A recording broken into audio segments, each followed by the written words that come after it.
Gracias. Hola a todos, bienvenidos a la reunión de hoy día viernes 4 de abril. Tenemos dos presentaciones de Extreme Access y Extreme Environments. Partiremos con Felipe, que nos comentará un poco de la salud y bienestar en la construcción con Bravo Izquierdo, según entiendo. Por supuesto, Felipe Herrera, investigador. Y en segunda instancia tenemos a Mauricio Calderón, que nos va a comentar un poco en general qué es lo que es el proyecto Oasis. Así que, por supuesto, cualquier comentario, duda, crítica, lo que quieran, por los comentarios. Y si no, después chateamos un poco acá. Bueno, tú sabes, son 20 minutos, un poco menos, un poco más. Toma, sí, tú lo puedes, ¿cómo queréis? Control. Ah, ¿se funciona? Vas a tirar tu presentación. No. Un segundito solamente más. Felipe. A ver. Voy a suponer que se escucha. Sí, está, yo escucho. Ya, bueno. Bueno, hola, soy Felipe Herrera, un gusto. Para los que no me conocen, soy el coordinador de... ¿Tiene puntero? Bueno, ¿para qué voy a usar el puntero? Extreme Access. Y les voy a presentar Salud y Bienestar en la Construcción, un proyecto junto a la constructora Bravo Izquierdo. Ya, primero un contexto, porque... Partió. Bueno, vamos con el contexto primero. Extreme Access ve temas de accesibilidad, pero también nos hemos poco a poco expandido a partes de well-being o bienestar. Es todo cierto relacionado a la salud. Y todo esto partió en el 2023 cuando hicimos una revisión bibliográfica y lo presentamos en un congreso en Hungría, que es Disease and Construction Workers, a Critical Review and Research Opportunities, donde estuvimos haciendo un análisis de qué se ha estado haciendo en relación a la salud en los trabajadores de la construcción en Chile.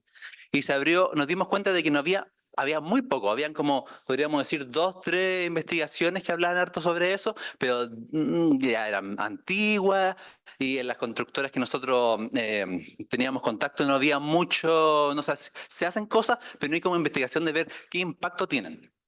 Así que se dio con el tiempo que a través de uno de los alumnos de la carrera de Ingeniería Civil en Obras Civiles de la universidad, una exalumna estaba trabajando en Bravo Izquierdo y de hecho Bravo Izquierdo, que es una constructora, le estaba poniendo mucho empeño, podríamos decir así, ha hecho muchas innovaciones en temas de la preocupación por el trabajador. Cómo se encuentra, se mantiene saludable, ha hecho mucha promoción en salud, pero claro, también ocurre el concepto de que ellos no saben cómo necesitan más maneras de medir cómo están los trabajadores, si las intervenciones que han hecho actualmente están haciendo algún tipo de resultado, si los trabajadores se dan cuenta de que esto está pasando, entre otras cosas. Así que, junto con ello, hicimos esta investigación que primero vamos a partir en el hecho de por qué a una constructora le importa que sus trabajadores tengan un buen estado de salud. Bueno, aparte del hecho de que es importante, la gente que trabaja contigo, si no están sana, igual cambia el ambiente, podríamos decirlo así. Tiene un factor también, podríamos llamarlo de una manera más como comercial, la productividad, que un trabajador que está enfermo va a ser menos productivo, obviamente. ¿Por qué? Eh, bueno, porque los trabajadores empieza a ocurrir el hecho de que, digamos que hay mucho trabajador de que está teniendo esta enfermedad, estas llamadas enfermedades crónicas no transmisibles, que son, muchos conocemos esas enfermedades que son, por ejemplo, diabetes, presión alta, que todos tienen algún tipo de enfermedades asociadas y que pueden generar ausentismo y generar una reducción en la limitación. Vivencial del estrés, ¿no? Claro, Sí. Bueno, Sí. esto me está generando estrés crónico. Ya, bueno. Y por otra parte, esto tiene efectos en la economía. ¿Se van a hacerle un chequeo? Ya, bueno, mientras tanto, da lo mismo. Era puro texto, así que lo voy a leer nomás. Esto también tiene un efecto, el ausentismo y que baje la productividad en la empresa, eso tiene un efecto económico. Tiene costos relacionados. Tú, cuando tienes un trabajador que está ausente, necesitas un reemplazo. Va a haber una reducción en la eficiencia, los proyectos se van a atrasar y todo eso tiene un factor económico. Así que, ¿cuál fue nuestro objetivo de la investigación junto con Bravo Izquierdo? Primero, determinar los estilos de vida y la promoción de la salud de los trabajadores de la construcción de una empresa chilena, Bravo Izquierdo, utilizando la escala de conductas promotoras de salud o Health Promoting Lifestyle Profile 2, o HPL, llamémoslo HPLP, que en específico nosotros buscábamos conocer hábitos alimenticios, actividad física, estrés y consumo de sustancias. Bueno, ¿cuál fue la metodología de la investigación? Bueno, el diseño no, en este caso se los dejo ahí, pero no le voy a pasar mucho más. Pero lo importante es la población. ¿Qué población y la muestra? Porque no es tan fácil llegar a una constructora y decirle, ¿saben qué? Necesito a todos los que estén en obra gruesa porque quiero medirlo y pesarlo. Y ellos dejan de trabajar por un par de horas. No, no están así. Bueno, nuestra población objetivo está compuesta por los trabajadores de la construcción en la empresa. Nosotros estuvimos apuntando a los maestros, pero también a los profesionales. Hombres y mujeres, da lo mismo, y cualquier edad. El instrumento de la recolección de datos, el HPLP2, nosotros lo que queríamos ver eran 6 dimensiones, que era la salud, la actividad física, la nutrición, el manejo del estrés, la relación interpersonal y el desarrollo espiritual, que suena medio abstracto, crecimiento espiritual, pero en realidad es como el desarrollo de uno. Cómo se ve, cómo se proyecta, etcétera, etcétera. Se remarqué eso porque a veces siempre genera como curiosidad. Y también unos cuestionarios de datos asociados a sociodemográfico y estilo de vida. Peso, talla, cómo se encuentran, si consumen alcohol, tabaco, cómo se encuentran, cómo se sienten que están en la empresa, entre otras cosas. Todo esto obviamente se hizo con el permiso de cada trabajador, se les hizo firmar un consentimiento informado, todo pasó por el comité de ética, así que no hay, los datos se pueden ocupar. Bueno, aquí pueden ver la encuesta que le hicimos, edad, género, estado civil, etcétera, etcétera, y las preguntas que iban respondiendo. Bueno, para que tengan una idea, ahí pueden ver, fuimos nosotros junto con Jorge y mis ayudantes de enfermería. Estuvimos en 6 obras distintas y nosotros íbamos llamando a los constructores. Podríamos se hace un llamado de 15 personas por vez. Y ellos hacían una fila y yo pasaba una persona y yo le hacía la medida antropométrica, peso, talla, circunferencia de cuello, y después pasaban a los cuestionarios que estaban ahí y se hacían. Y así hacíamos una línea que iba, diría que en general eran más como 4 personas para no enlentecer tanto el proceso. Ahora, resultados preliminares porque todavía nos encontramos en el proceso de analizar esto. Primero y más importante, algo que nos mencionaban en la constructora era el hecho de que las otras universidades que habían ido anteriormente hacían mediciones, ¿sí? Pero tenían un N muy bajo, un 5, 10, 15. Y de ahí extrapolaban todo para decir, ya, todos los trabajadores X. En nuestro caso no queríamos eso. Nosotros queríamos algo más representativo, 111. Que es un número bastante aceptable dentro de todo. Y resultado interesante, primero la jornada laboral. El promedio fueron 50 horas. 50 horas contando horas extras, obviamente.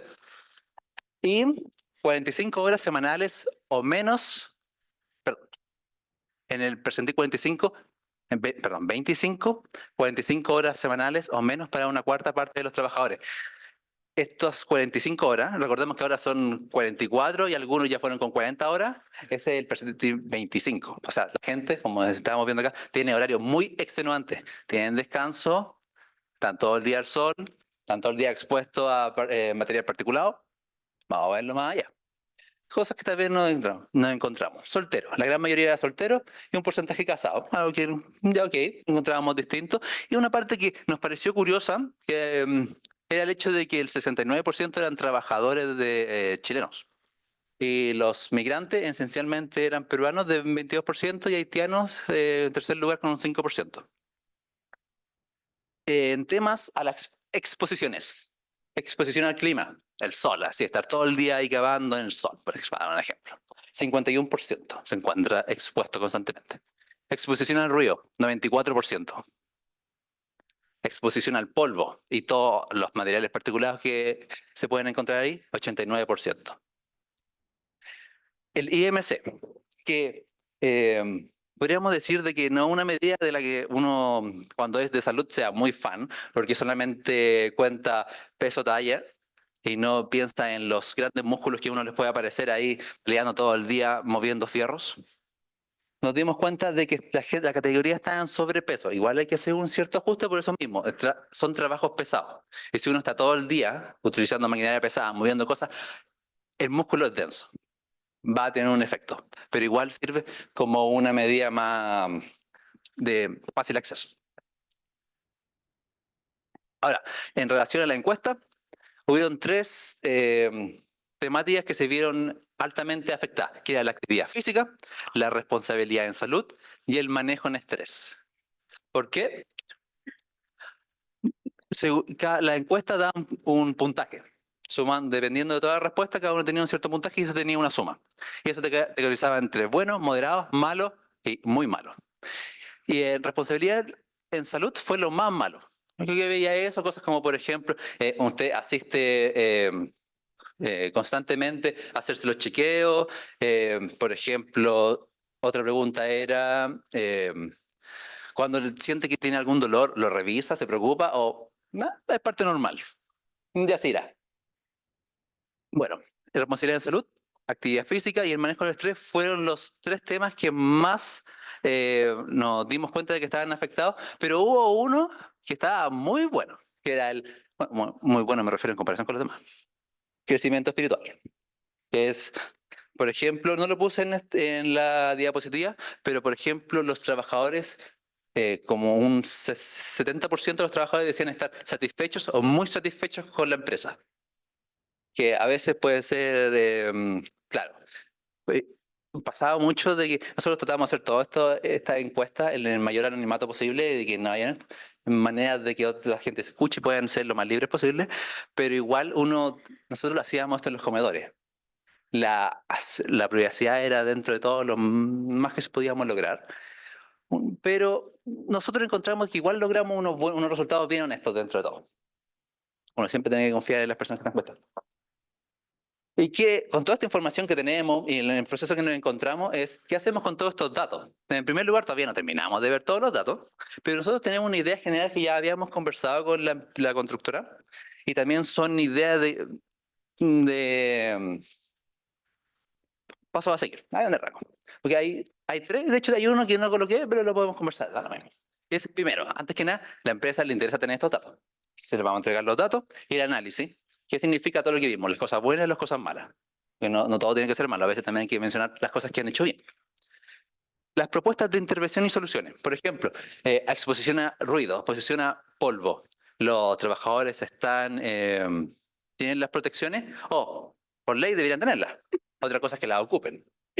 Pasa mucho de que hay una cierta, ¿cómo llamarla? Tradición, ya es, de que los trabajadores no tienden a ocupar tanto sus EPP, su equipamiento de protección.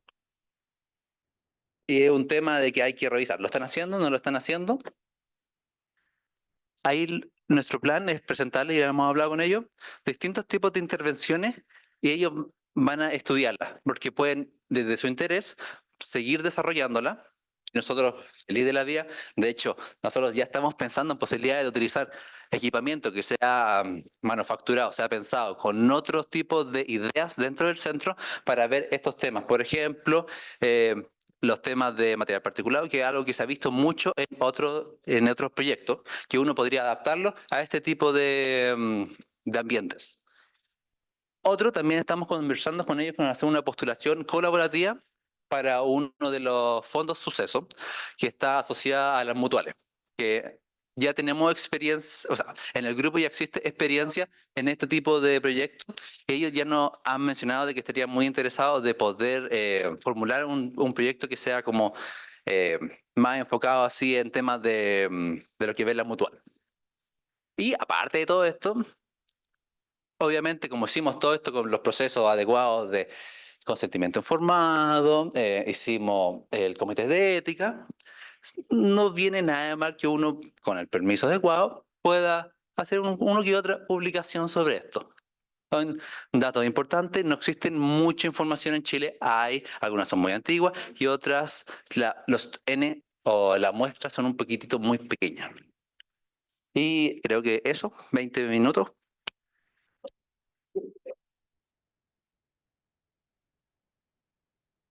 Preguntas, yo tengo una pregunta, así que puedo partir, parece.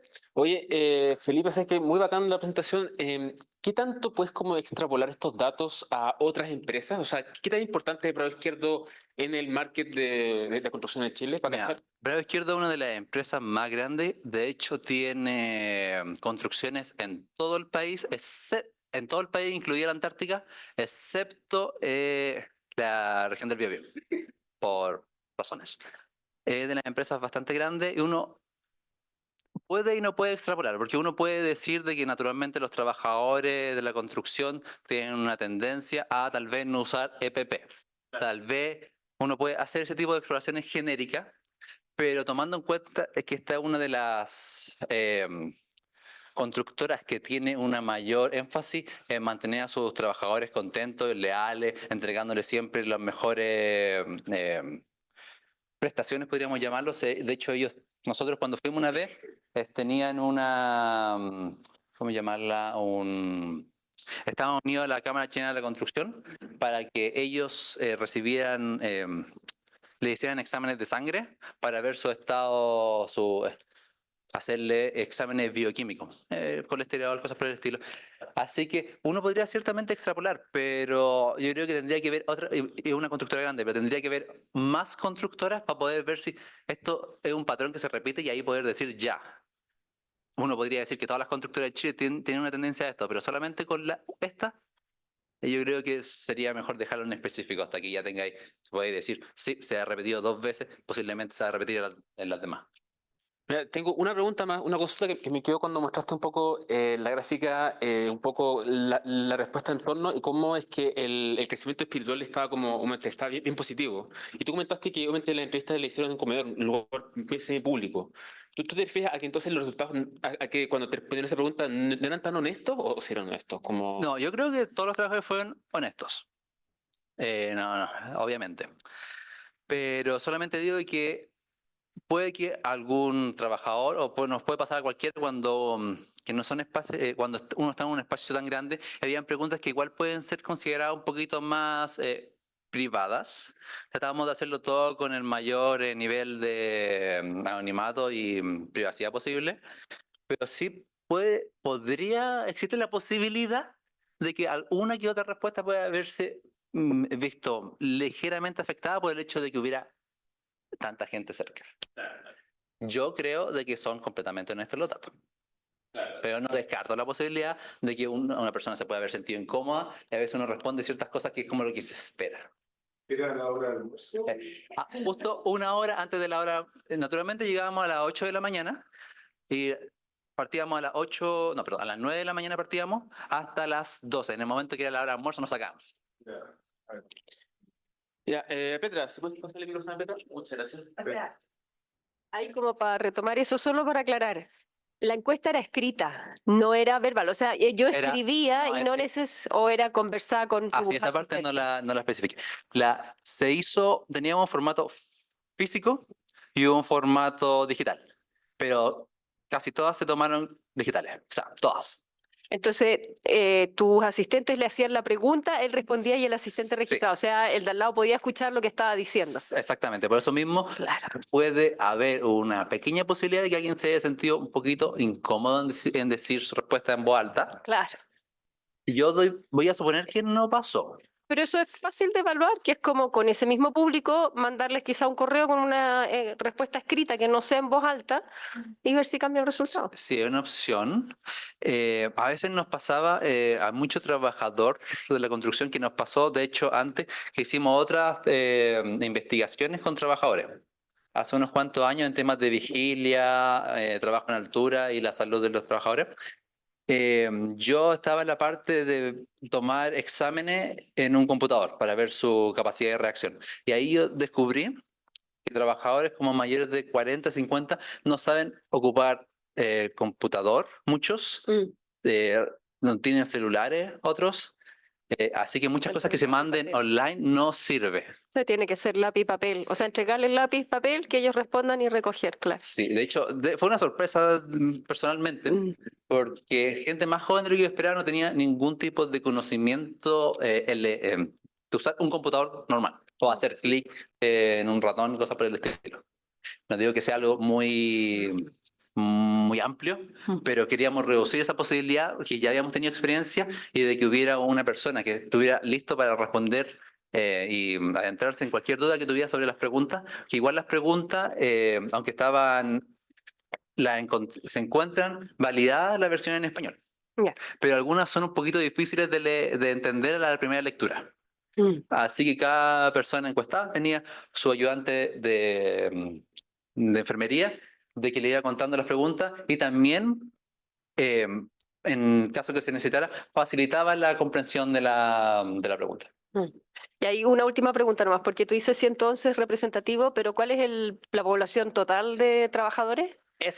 Cada obra tiene una cantidad muy variable dependiendo del tamaño de la obra, dependiendo del tipo de obra, o sea, como civil, industrial, cosas por el estilo. Pero en general nosotros fuimos, por ejemplo, la más grande tenía 120, la más chica tenía 20. Entonces estos 111 son de distintas obras Sí, de la división de región la región metropolitana. metropolitana. Claro. Ya, porque claro, ahí hay que Porque evaluar si... pasa mucho de que, por ejemplo, uno va a una obra y está justo en temas de terminaciones. Eso significa que posiblemente de las 100 personas solamente va a haber un 15-20% de la masa total.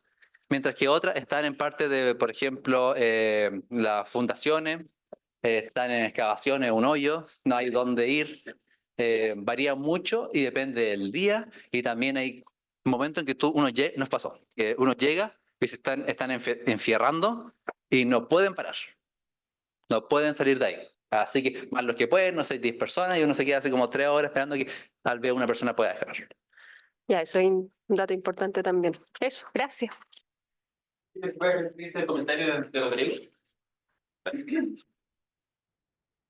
Ya, en ese caso solamente no se vieron subcontratos, solamente personal de planta y profesionales.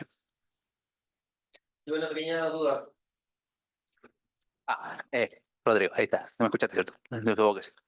En la parte del gráfico de la exposición al sol, ruido y polvo, ¿eso era percepción? Percepción. Ya, perfecto. O sea, no Es es que que- te midió si tenían... No se midió el tipo por ejemplo, el tipo de polvo que tenía el polvo, qué tipo de ruido. En esta parte lo que hacíamos era ver los tipos de exposiciones. Y nos queda claro de que hay mucha exposición en ciertos lados. Y ahí nosotros podríamos llamarlo la segunda fase, que sería presentarle a Bravo Izquierdo: oye, ¿sabes qué? Casi todos tus trabajadores están diciendo de que tienen exposición al aire, perdón, al polvo. ¿Qué están haciendo? Y tal vez nos van a decir X. Ahora yo les pregunto, ¿y cómo se aseguran de que se esté cumpliendo? La gente que no lo está cumpliendo, ¿qué tipo de material particulado está respirando? ¿Qué efecto? ¿Es sílica? Perfecto. ¿Silicosis? Wow. Ya, estamos. Así que muchas gracias, Felipe. Aplauso, aplauso.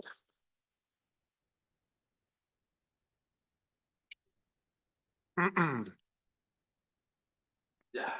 Ay, gracias. ¿Tú te vas a sentar ahí, por favor? ¿Y la Tamara? No, no, no, no.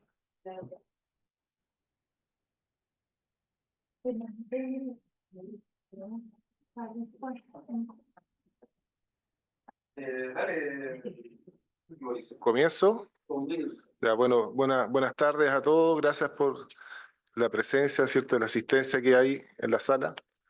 Hoy día teníamos planificado como centro, como el grupo Ambientes Extremos del centro CEMAS, ¿ya?, hacer una presentación acerca de la iniciativa, el proyecto Anillo, que fue adjudicado el año pasado por nosotros y por otro conjunto de universidades, y que está en pleno desarrollo en este año, ¿ya? Es un proyecto que les voy a contar un poquito acerca de la historia, cómo se gesta y cómo se establece que vendría a ser el segundo proyecto Anillo que está alojado en la Universidad del Desarrollo, ¿ya?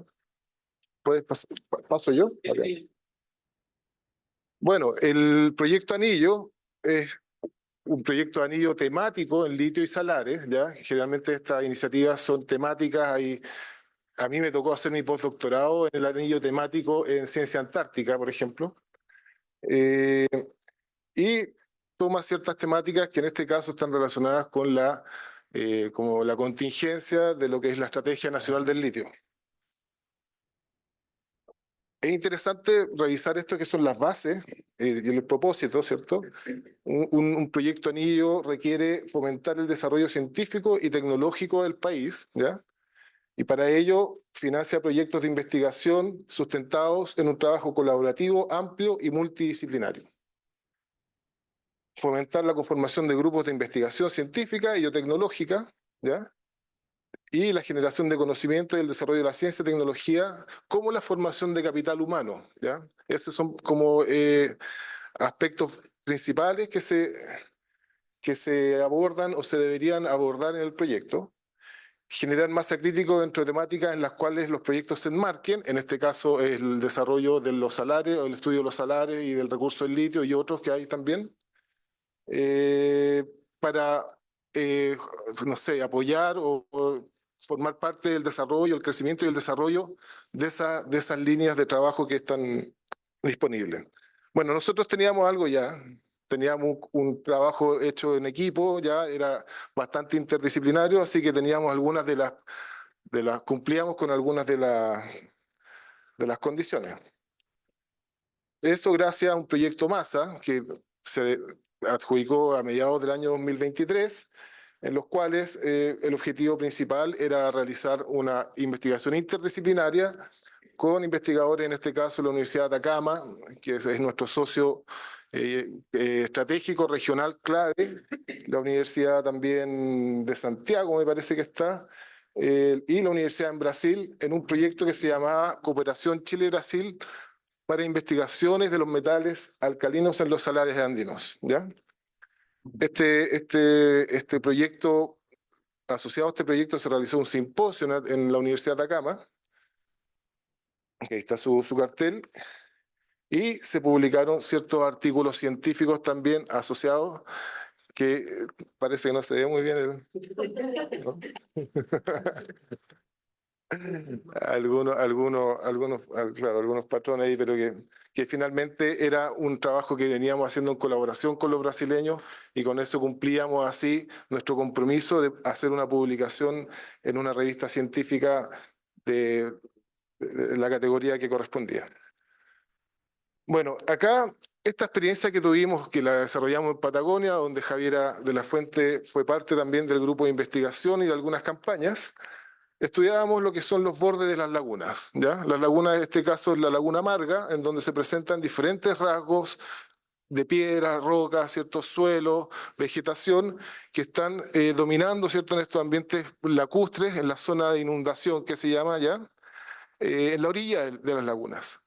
En estos lugares se obtenían muestras de diferentes tipos, de minerales, acá hay una imagen en la cual se puede observar las formas cristalinas en la escala de micrones, ¿cierto?, que están formando las costras salinas, en este caso costras de carbonato, que se forman en un ambiente de surgencia de aguas hidrotermales, ¿ya? Y ahí es donde se empieza a ver que hay unas coloraciones específicas y se empieza a ver que hay una interacción biológica también con el mundo mineral, físico y químico, ¿ya? Así que son ambientes que son finalmente una oportunidad para tratar de entender lo que son los ciclos químicos, geoquímicos o biogeoquímicos o bioquímicos, como quieran llamarle, de acuerdo a la envergadura, ¿cierto?, y a la potencia de los grupos de los investigadores que están involucrados. Esto puede crecer. Nosotros, de alguna manera, de esta experiencia tenemos una generación de imágenes, ¿cierto?, de descripción de los materiales que se encuentran, una generación de datos isotópicos asociados que permiten entender cómo ciertas variables que están influyendo en el medio ambiente, ya sea la evaporación, la insolación, la lluvia, el sistema hídrico, etcétera, influyen en estas variables isotópicas. ¿Por qué? Porque como geólogo también, geología, estudia el registro pasado, ¿ya? El registro histórico de las rocas que son básicamente de hace 100 millones de años, 1.000 millones de años, y queremos ver si es que lo que se interpreta para rocas que son tan antiguas es válido en el presente, básicamente, ¿ya? Esa es una pregunta básica que se plantea la geología, que también es en sí mismo, en definición, es una disciplina interdisciplinaria. Combina lo que es la física, la química, la biología, todo, básicamente. Entonces, es como que debería llamarse ciencia de la Tierra todo el conjunto de ciencias. Así, eso es como, al final, pero se engloba dentro de las ciencias naturales. Hay diferentes tipos de modelos que se generan y acá quería simplemente destacar que no se nota mucho, disculpen, pero es cómo se genera un modelo, cómo funciona el sistema químico o hidroquímico, ¿cierto?, en esta laguna que es la Laguna Amarga. Bueno, el Oasis, de alguna forma, con esos antecedentes previos, tuvimos un momento en que nos juntamos básicamente todos los que habíamos trabajado en esta iniciativa. Está María Estrella, que es la codirectora, ¿cierto? Gonzalo Galá, Laurieta Nicoli, la Fernanda Álvarez, Ivo Fustos, Petra Wallem y Jacques Wirtz, que serían el grupo de investigadores principales de esta propuesta, de esta iniciativa. Y tenemos también investigadores asociados que son Cristóbal Ramírez, José Pérez Donoso y Ayá Salam, que vienen de otras universidades, ¿ya? Ellos tienen un rol, tenemos un rol de trabajo con ellos, pero no están formalmente como investigadores principales. Es un proyecto que es interdisciplinario, es interinstitucional, tiene representación en diferentes regiones, lo que es súper atractivo, es algo desafiante también porque tenemos que coordinar muchas actividades que se realizan a distancia. A veces eso llevarlo al plano real, o sea, la ejecución del proyecto, eso genera algunos inconvenientes, pero al final del día somos felices porque hay una colaboración sumamente positiva y amistosa, ¿cierto?, entre todos los integrantes del equipo. Tenemos una red de investigadores internacionales también, que son principalmente de Brasil, ¿ya? Argentina, California, y se han ido sumando y que cada uno de ellos va a tener un rol importantísimo en lo que es lo que se llama la generación del conocimiento, ¿ya? Con ello nosotros nos vamos a apoyar en la parte analítica, en la parte de modelamiento numérico, que son algunos de los objetivos específicos que están planteados en la propuesta y que necesitamos nosotros interactuar con gente que tiene una envergadura de laboratorios que es mucho superior a lo que hay en Chile quizás, ¿cierto? Y que tienen otro tipo de alcances también en su trabajo a diario. Son investigadores básicamente. Entonces, hacen clases, por supuesto, pero tienen mucho tiempo dedicado a la investigación y eso genera una diferencia al momento de realizar investigación o hacer ciencia, ¿ya? Nosotros también tenemos tiempo, pero quizás estamos, bueno, todos tenemos un poquito de poco tiempo, ¿cierto? Hay uno también que es de la Universidad de Queensland, que es el Renji. Bueno, al final hay mucho interés también por todos los investigadores que son internacionales que están ahí. Bueno, dijimos, ¿qué hacemos con el proyecto Anillo, con la propuesta? Ya, un poquito, ya teníamos el proyecto Masa, fuimos a Salar de Maricunga, fuimos a Laguna Verde, que está Laguna Verde y Salar de Maricunga principalmente. Dijimos, bueno, quedamos cortos igual, siempre ir a terreno uno no logra hacer todo en una sola campaña. Entonces, lo que hicimos fue expander el área de trabajo con la finalidad de obtener más material de estudio, ¿ya? Dijimos, este proyecto, esta propuesta es una continuación de Masa. Masa lo hicimos bien, ¿cierto? Vamos a hacer y vamos a expandir algunas áreas y vamos a abarcar otras temáticas también formalmente en la propuesta, ¿ya? La información geológica, hidroquímica, volcánica existe en Chile. Eso bueno, existe en todo el mundo. El mundo tiene información geológica básicamente porque el desarrollo es de la época industrial, ¿cierto? Se conoce el planeta, se ha investigado el planeta, se conocen muchas de sus dimensiones. Pero bueno, queda algo que por hacer, ¿cierto?, en relación a los proyectos locales o en regiones que sean más acotadas en la geografía. Así que hay esta información de la calidad o los tipos de agua que están, las fuentes termales, los volcanes, los salares, las lagunas. Toda esa información está registrada en lo que tenemos ahora, no sé, un servidor con la información y que está disponible. Lo importante es que tengamos disponibilidad de eso para trabajar en lo que es el concepto de observatorio, que es un desafío también por sí solo, pero que les tengo una sorpresa, hay un avance en relación a eso, ¿ya? Que lo vamos a mencionar. Los objetivos generales del proyecto OASIS son establecer el ciclo geoquímico y biogeoquímico de algunos elementos claves, entre ellos el litio, en los sistemas hidrológicos que están en estos ambientes especiales, estos ambientes extremos, digámoslo, y el desarrollo de los extremófilos. Porque eso ha sido una temática científica general, global, que ha existido desde que buscamos vía en los otros planetas, ¿cierto? Van las expediciones a Marte. Entonces resulta que acá en el mundo, en nuestro planeta, tenemos ambientes que reúnen esas condiciones extremas por donde se puede explicar el desarrollo, ¿cierto?, de estas formas de vidas tempranas originales, ¿ya? Y ver también, como buscamos siempre un poquito de geología, es ver si es que eso se puede investigar en rocas que sean de hace 3.000 millones de años, por ejemplo. Eso le agrega un valor especial, ¿ya? O sea, hoy día vemos esto, pero bueno, lo podemos ver y detectar en otros lugares, en otras partes de la historia de la Tierra. Ese también es parte de uno de los desafíos de ciencia básica que tiene esto. Y en la parte más quizás yendo más a lo aplicado, ¿cierto? Determinar los parámetros físico-químicos, microbiológicos, vincularlos con procesos ecológicos en otras escalas, ¿cierto? Niveles superiores, y cómo esta información y esta información que no existe hoy día, cómo se genera y cómo esta información podría luego tener un impacto en lo que es el desarrollo de una industria como la minería del litio u otro tipo de operación que involucre el consumo de recursos hídricos, ¿ya? Estamos estudiando básicamente las lagunas, los salares, porque el recurso hídrico es clave, es escaso, y en estas regiones hay que tratar de entender bien eso. Nosotros como proyecto no lo vamos a hacer, ¿ya? Porque si conocemos ya, en el Salar de Maricunga hay una cantidad de información tremenda. Hemos trabajado hace 15 años en empresas grandes, ¿cierto?, realizando estudios geofísicos, esto, lo otro. Entonces nosotros lo que tenemos que tratar de hacer es de obtener o gestionar esa información y desarrollar o generar información, conocimiento en algunos lugares específicos de estos ambientes, ¿ya?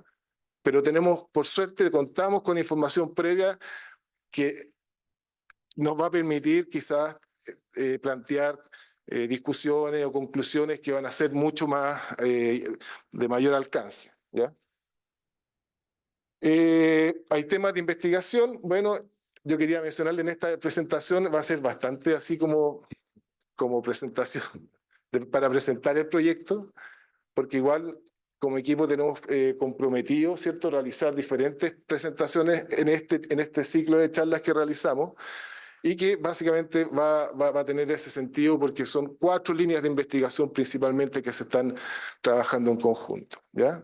Yo no voy a ahondar en ninguna de estas disciplinas, hay un conjunto de objetivos específicos que hay que cumplir, pero estas son las líneas principales de trabajo que tiene el proyecto, ¿ya? Busca lo que es la parte geológica, geofísica, lo que es el medio físico, químico, ¿cierto? La parte biológica, todo lo que puede tener relación con la parte biológica a microescala, como se habla de los microecosistemas, de los ecosistemas, ¿cierto? Desde lo más chiquitito hasta lo más visible, y lo que tiene relación con el análisis de modelamiento de información climatológica para establecer si es que con el volumen de información que existe bastante, y con algún procesamiento matemático distinto, se pueden quizá plantear algunos escenarios a futuro que tienen relación al final con lo que es la sustentabilidad del negocio del litio, ¿ya? O cualquier negocio que involucre el recurso hídrico. ¿Estamos en sequía? Sí. ¿De hace cuánto tiempo? ¿Es una tendencia? Sí. ¿Cuál es la probabilidad de que en 15 años más esto se intensifique o van a venir después básicamente influir lo que son las lluvias, ¿cierto? Los frentes atmosféricos del Amazonas o van a ser del Pacífico, etcétera, etcétera? Eso va a ser un campo que va a ser entretenido explorar, más bien desde un punto de vista matemático, y que nos va a permitir, ¿cierto?, pues plantear algunos escenarios y ello. Bueno, tenemos un capital humano grande, nosotros tuvimos que desarrollarlo y empezamos con lo que es, voy a empezar un poco con lo que es una posición de postdoctorante, que es un concurso que está abierto, que está en vigencia en este momento, y que va a ser encargado de la parte de microbiología y que va a trabajar directamente con María Estrella, que está allá en Concepción, ¿ya? María Estrella, hola, estás por acá, ¿cierto? Sí, te vi que estaba ahí. Hay un postdoctorante de geología que podría entrar en el 2026, no está definido, pero bueno, está ahí escrito. Tenemos una doctorante en geomicrobiología, a Daniela Morales, de la Universidad de Concepción, que se adjudicó la beca NID de manutención y tiene el proyecto que va a apoyarla en su obtención de terreno, obtención de datos. Ella va a ser la parte de la geomicrobiología junto con María Estrella, por supuesto, con la Javiera Álvarez, alojado en Concepción. O sea, esto es bonito también porque de alguna forma un proyecto interinstitucional fomenta o apoya el programa de doctorado de otra institución, ¿ya? Nosotros no tenemos un doctorado, no podemos hacerlo, pero un proyecto, una iniciativa así, fomenta o apoya ese tipo de iniciativas en la Universidad de Concepción, donde ya nos han recibido muy bien en algunas visitas que hemos realizado, ¿ya? También tenemos un magíster en microbiología, que es Karina Fuentes, que se adjudicó la beca de magíster ANID, ¿ya? Y tiene también una tesis de magíster en la Universidad de Concepción. Es muy interesante, porque eso, si vemos después, tenemos las memoristas, que son básicamente, hay varios que son de la Universidad del Desarrollo, otro muchacho que es de la Universidad de Atacama. Vamos a incorporar más gente, hay oportunidades de trabajar con la gente de ecología, ¿cierto? Como una memoria, ¿cierto? Un trabajo inicial que permite que un estudiante, ¿cierto?, realice una investigación con cierto grado de una metodología. Y son todos, en general, aquí estos 4 son del área de geología, ¿ya? Entonces, aquí yo quería hacer una mención, que es cómo está desarrollado el ambiente científico en el Chile, básicamente, en donde la tasa, ¿cierto?, de obtención de becas, la obtención de proyectos, obtención de muchas cosas, es muy alta en las ciencias biológicas, ¿ya? Y como en geología, de alguna forma, nuestra etapa de maduración como geólogo, como disciplina en Chile, está más abajo, ¿cierto? Quizás hay menos interés, hay diferentes tipos de razones por las cuales sucede, pero las becas en general y los proyectos, las tasas de aprobación por ANID son mucho superiores en esa línea de investigación. Todos tuvimos un cursito de biología, ¿cierto? En el colegio, las mitocondrias, el aparato de Golgi, ¿cierto? Esas cositas.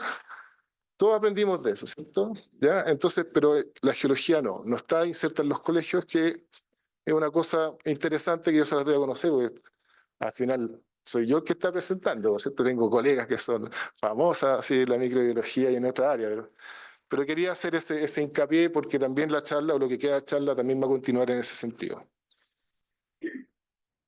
Asistentes de investigación, la creme de la creme, ¿ya? Javiera Lafuente, Patricia Breuer, de la UDD, en apoyo, ¿cierto? Efraín Campuzano y Billy Peralta, que son del Andrés Bello, que ellos ya tienen tenemos toda la base de datos climatológica, precipitaciones disponibles en esto, la que está en SQM.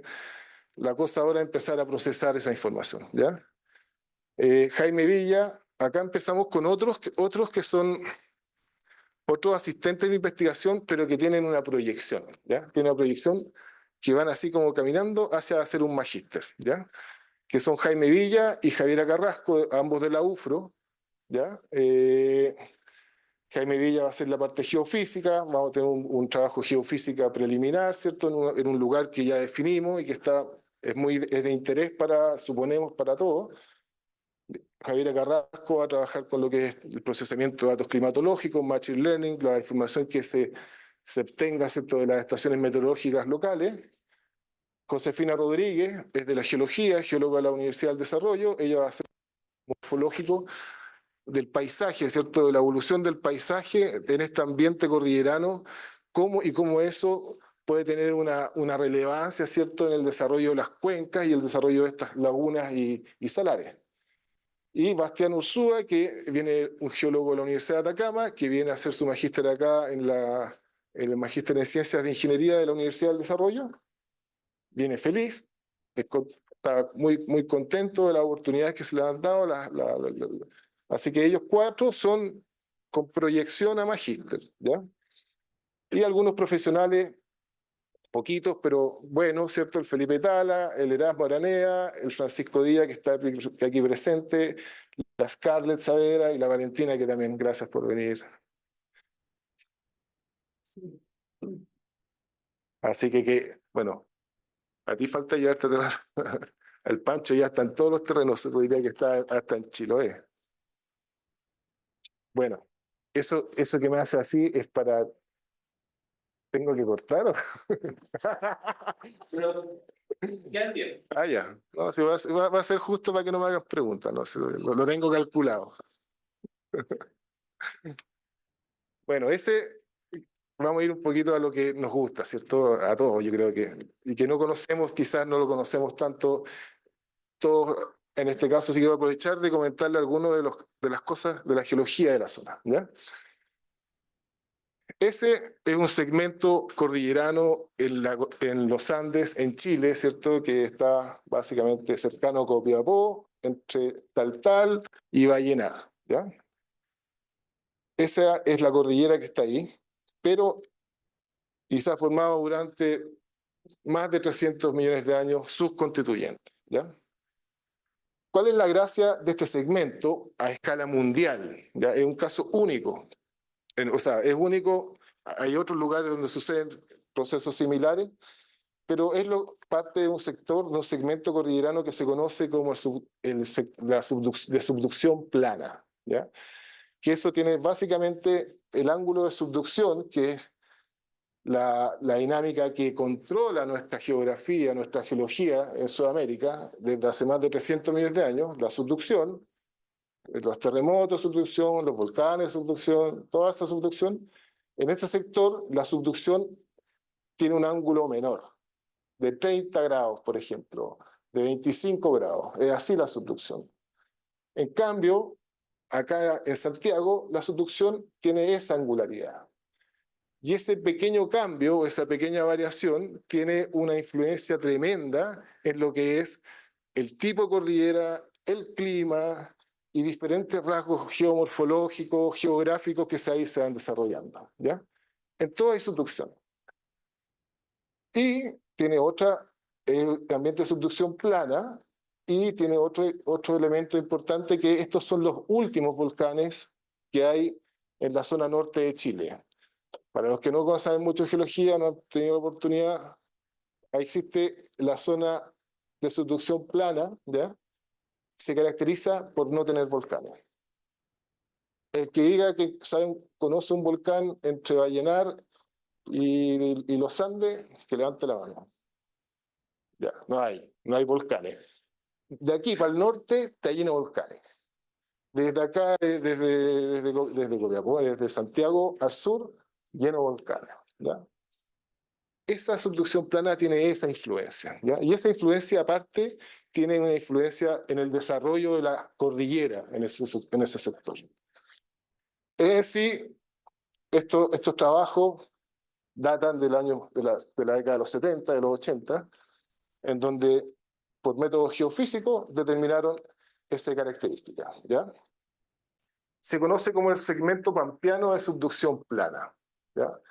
Muchas de las cordilleras se encuentran allende la cordillera, ¿cierto? Allá en Argentina. Aquí está Copiapó, y acá se puede ver el gap de lo que es donde no hay volcanes, ¿ya? La sismicidad en este segmento, hay mucho registro de la sismicidad, se sigue renovando. Estos son trabajos de hace un par de años, ¿cierto?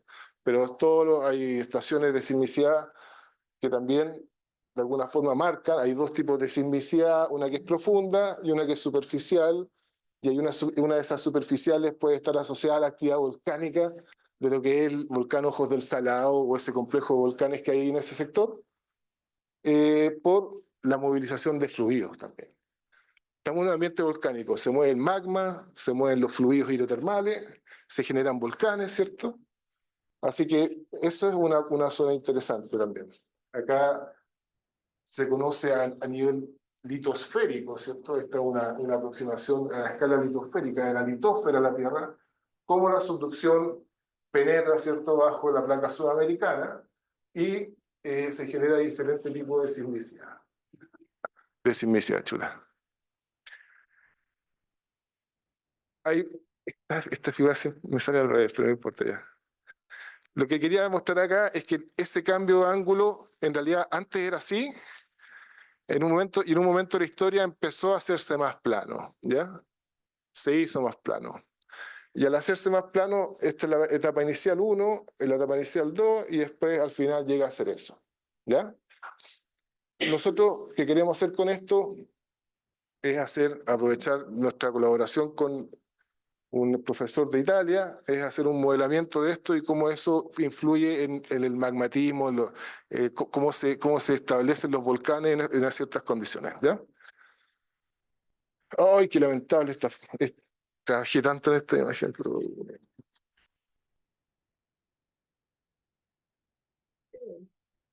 Bueno, Chañaral, Caldera, Copiapó. Quiero hacer una breve paso de cómo se construye la geología de un segmento, ¿ya? En gris están las rocas más antiguas del continente en este sector, ¿ya? Que son rocas de 300 millones de años, aprox. Están los salares y las lagunas indicadas, y están los volcanes, ¿ya? O sea, está lo más viejo y lo más nuevo. Después, en el Mesozoico, todos los dinosaurios, ¿cierto? Toda la época de los bosques, se genera toda esta geología que está en este sector, ¿ya? Todas esas rocas son del Mesozoico y principios del Cenozoico, y se marca en naranjo esta unidad que corresponde a las rocas paleocenas, que marcan un momento importante en la geología de Chile. Estas rocas que están acá están destacándose, básicamente se forman en un periodo de orogénesis previa a la formación de los Andes que conocemos hoy día, ¿ya? Y todo eso está en el límite occidental de lo que son las cuencas de los salares, ¿ya? Ese es como un bloque estructural tectónico que de alguna forma controla la posición de los salares altoandinos, que están todos ahí, ¿ya? Completamos la geología con las rocas más modernas, ¿ya? Pero yo quería mostrarles esta imagen principalmente, ¿ya? Todo esto que está en colores son rocas volcánicas, ¿ya? Son rocas volcánicas de distintas composiciones, ¿ya? Hay unas que son ácidas, otras más básicas, que tienen relación con el contenido de sílice que tienen, pero son todas rocas volcánicas, asociadas al desarrollo de un arco volcánico desde hace 20 millones de años, ¿ya? Todo esto comenzó a los 20 millones de años y sigue hasta el día de hoy. Entre esos 20 millones de años y el día de hoy es cuando la placa se empieza a horizontalizar, ¿ya? Contemporáneamente. ¿Qué es lo que pasa? No tenemos registro, bueno, hay evidencia, pero vamos a presentarla después. Esto que está acá son unidades de gravas, ¿ya? Son las gravas de Atacama que se conocen y que son básicamente depósitos levemente consolidados, parcialmente consolidados, que no son rocas, sino que se pueden rajar con un martillo, que han sido transportadas desde la zona cordillerana hacia el oeste. ¿Cómo puedes transportar ese volumen de material desde la cordillera hacia abajo? Exclusivamente con la acción, ¿cierto?, del agua, ¿ya? Entonces estamos en el Mioceno y desde el Mioceno hasta ahora tenemos una impresión acerca del flujo de agua atmosférica, ¿cierto? La historia fluvial, ¿cierto?, de este segmento de la cordillera, transportando un montón de material desde la cordillera hasta acá, así como fue una etapa de mega aluviones, por decirlo, ¿ya? Tenemos el ejemplo del aluvión de Chañaral, que ocurrió hace un par de años, 2015, pero eso en el pasado ocurrió también. Algunas preguntas es cómo, cuándo, en qué periodo, ¿cierto? ¿Hubo más lluvia, menos lluvia? Otras preguntas son, bueno, ¿y la lluvia venía de frentes atmosféricos del Pacífico o venía de frentes atmosféricos del Atlántico? ¿Cómo se estableció en ese momento ese aspecto, ¿ya? Sin olvidar que estamos en un ambiente de aridez tremenda, ¿ya? El desierto de Atacama es lo más árido y tenemos eso. Interesante, ayer estábamos generando una plataforma que es para comparar los volúmenes de agua en los salares y en las lagunas. Y es interesante ver cómo después de un gran evento o de lluvia el invierno boliviano en el altiplano, cómo cambió el nivel del agua en los lagos de Maricunga. O sea, se nota, pero espectacular. Grandes, varios cientos de, no sé, centímetros cúbicos, metros cúbicos de agua están ahí después de un gran evento del invierno boliviano. Y hay otro aspecto también muy bonito, que es que aquí en Caldera, acá al sur de Caldera existen registros de rocas marinas, ¿ya? Que tienen un registro fósil maravilloso, que son los famosos fósiles de Caldera, ¿ya? Todo esto que está acá, a finales del Mioceno, estaba cubierto con agua de mar, ¿ya? Yo quiero llegar a lo encontré un buen ejemplo como para mostrar lo dinámico que es la Tierra, lo dinámico que es la geografía en un margen de convergencia de placas. Me pareció muy llamativo y muy conocido. Quizás las gravas es una cosa más distinta, más distal, pero los fósiles marinos que están en la costa representan esa inundación, ¿cierto? Y bueno, y representan una inundación, está bajo el agua, ¿cierto? Hay de todo, hay dientes de tiburón, etcétera. Pero en algún momento se levantó, o sea, esa fue parte de la historia. Después la otra parte es cómo ahora está expuesta en la Tierra, básicamente, o sea, en la superficie, ¿ya? Todo eso pasó en el Mioceno, o sea, el Mioceno es clave en la parte climática, ¿cierto? Cómo tenemos el registro de los sedimentos miocenos, de las rocas volcánicas miocenas, cómo tenemos el registro paleoclimático de esa región a una escala de decenas de millones de años. Así que, bueno, ahí hay que ir a terreno. Ese es por suerte este año ya comenzamos con las actividades, fuimos en enero, hay un grupo que está yendo ahora a Maricunga, la Pato comenzó el año pasado, en noviembre, yendo a terreno también a interactuar con la gente de la comunidad, de la universidad, de todo. Estamos haciendo cosas y estamos tratando de cubrir esa zona que es muy extensa y que se nota cuando uno va a terreno, se da cuenta que es más extensa de lo que se ve en las imágenes satelitales. Yo quería también... Es complicado. ¿Ah? Es complicado. Sí, no, bueno, yo me enterré hasta acá, porque cuando me caía un hoyo así... El Pancho... 5 minutos ya.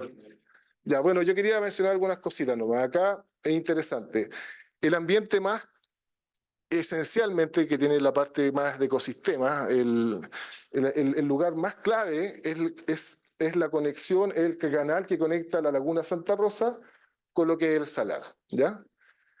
Ahí está la vegetación, ahí está la fauna, etcétera, ahí está toda la vida, ¿ya? Entonces, nosotros vamos a poner bastantes recursos y observación en este segmento para entender, ¿cierto?, algunas variaciones, porque es el lugar, como yo le decía a alguien, es como el termómetro. Oye, se está secando ahí, la gente se da cuenta. Entonces, ante cualquier tipo de situación que surja, ¿cierto?, por la acción de una acción minera o no minera, lo que sea, es bueno conocer al detalle eso, es tener datos e información que pueda servir de base también para otras cosas. ¿Dónde está el lugar? Laguna. Laguna Santa Rosa, esa que está acá, y ese es el canal que conecta. Y por ese canal se llega acá. Pero quería hacer una observación. Acá la recarga hídrica es de 1 litro por segundo por este lugar. Acá de, no sé cuánto dice ahí, 70. 70, claro. Pero esos valores, esas cantidades de recarga hídrica no tienen relación mucho con los 129, ¿cierto? Con los 300 y tantos, con los 450 que vienen desde la zona sur. O sea, podemos entender que la recarga hídrica del salar, que está acá, está principalmente dominada por lo que es esta ciénaga, la ciénaga redonda, que también la visitamos, viene por un canal subterráneo hacia acá. ¿Ya? Esta es la batimetría o la topografía del salar, de la cuenca del salar. Aquí se ve que acá es la zona más profunda del salar y acá hay una zona también bastante profunda. O sea, el depocentro, la zona más profunda del salar se encuentra acá, que coincide también con la ubicación del cuerpo de agua que está en la cuenca. Bueno, quería presentarles también algunas unas cosas, bueno, nosotros de alguna manera tenemos, como desde la parte geológica, tenemos nuestras fichas en los carbonatos, ¿ya? Ah, chulo.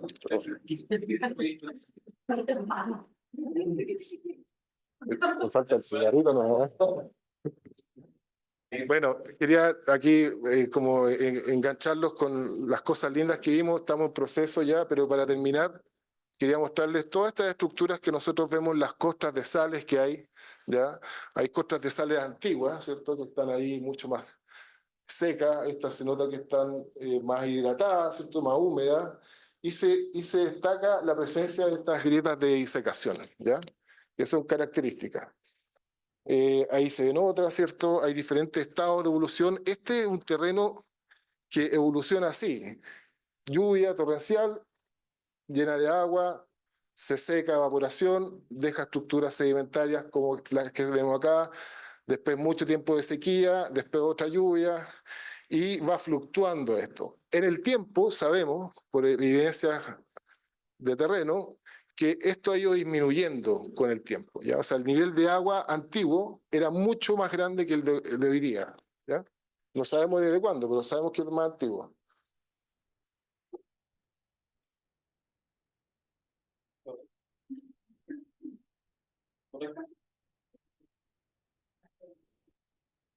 Ahí.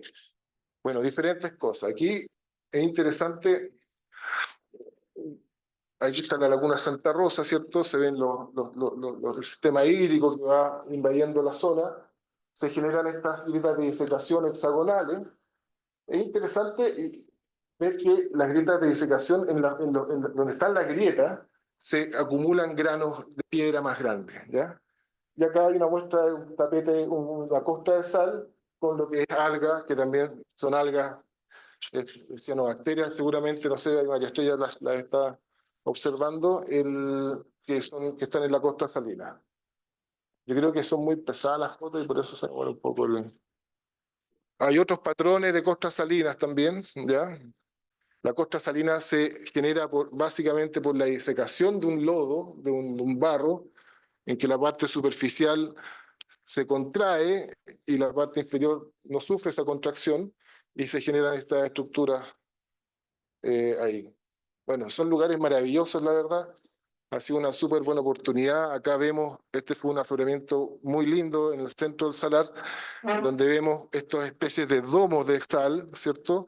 Que están por debajo hay arcilla, ¿ya? Y en el límite entre la arcilla y la sal existen estos tapetes microbianos que también se están desarrollando aparentemente, no sé, gracias a que la luz del sol puede penetrar la costa salina y llegar hasta esa profundidad. Bueno, pero yo les decía los carbonatos y con esto termino, ¿ya? Los carbonatos son nuestros mejores amigos, ¿ya? En ese sentido. Es un mineral que no ha sido, en la literatura no se ve profundamente estudiado en estos salares, en los salares de Chile, andinos. Hay otros focos de interés, así que ahí nosotros vemos la oportunidad de estudiarlo. ¿Y por qué es importante el carbonato? Porque el carbonato tiene carbono y tiene oxígeno, ¿ya? Y forma parte del ciclo del carbono de estos sistemas lacustres, ¿ya? Es espectacular, miren. Estas son las grietas de disecación, pero a otra escala, ¿cierto? Pero justo donde están las grietas, se acumulan esos carbonatos que son unas pelotas, básicamente, con presiones. Acá hay otra acumulación, ¿cierto?, de muestras de carbonato. Estos no están descritos en la literatura, así que para nosotros fue un hallazgo importante que apostábamos para eso, para poder estudiarlo. Esas texturas que se ven acá son clásicas texturas de formación producto de la acción biológica también, cosas que tenemos que tratar de demostrar. Laguna Verde, las rocas volcánicas, los tapetes microbianos, la vía extremófila, también ahí bañándose alguien en la pileta, ¿cierto?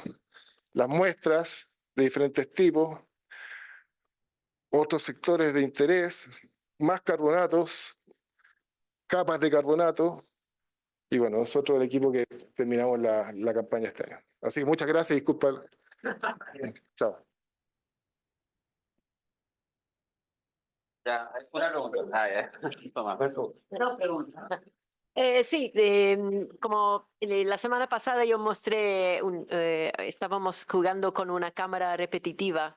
¿No sería bueno instalar uno en Laguna Santa Rosa para 1 o 2 años? Ah, para eso es que van Sí, el nivel del agua. sería bueno, pues, sería excelente.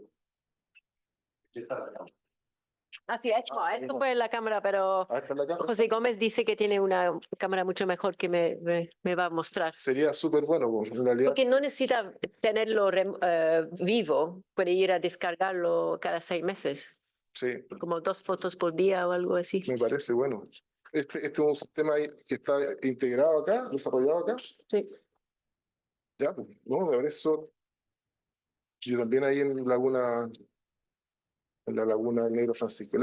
Son 3 lagunas distintas y cada una tiene una particularidad especial geográfica también.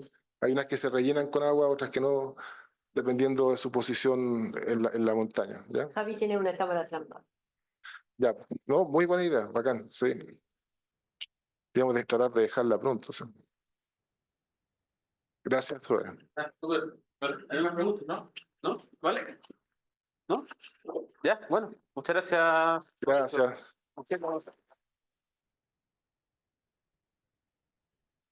Muchas gracias y nos vemos el próximo viernes. Que tengan muy buen fin de. Chao.